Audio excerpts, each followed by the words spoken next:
रूस की सेना ने दावा किया कि उसने बखमूत में घुसपैठ की कोशिश करने वाली यूक्रेन की सेना की एक टुकड़ी को मजा चखा दिया।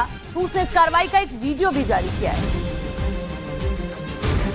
जिसके साथ उसने यूक्रेन की घुसपैठ को नाकाम करने का दावा किया। इस वीडियो में जंगल में कुछ टैंकों पर मिसाइल हमले होते हुए नजर आए हैं। रूस का दावा है कि यूक्रेन की उस टुकड़ी ने बखमूत में घुसने की कोशिश की थी।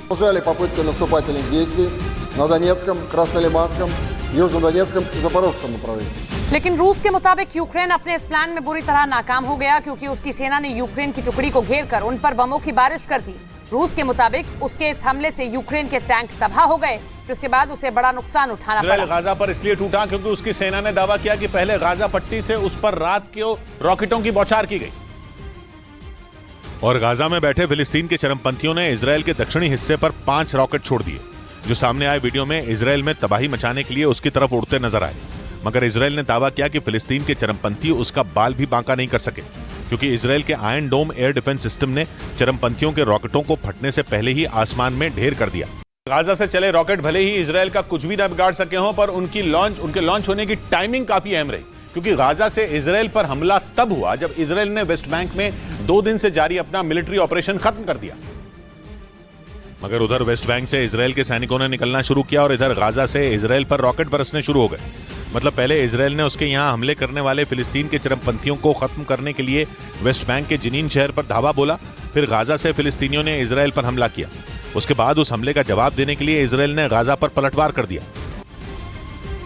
इस बीच वेस्ट बैंक के इलाके में इजराइल की ताबड़तोड़ कार्रवाई में मारे गए फिलिस्तीनी लोगों का अंतिम संस्कार किया गया। आरोप है कि इजराइल ने करीब 12 लोगों पर वहां के शरणार्थी कैंपों में घुसकर ताबड़तोड़ फायरिंग की है,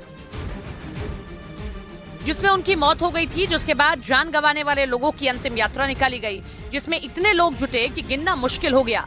इस दौरान कुछ प्रदर्शनकारी हाथों में बंदूक लेकर इजराइल की नेतन्याहू सरकार को लेकर चेतावनी देते भी दिखाई दिए।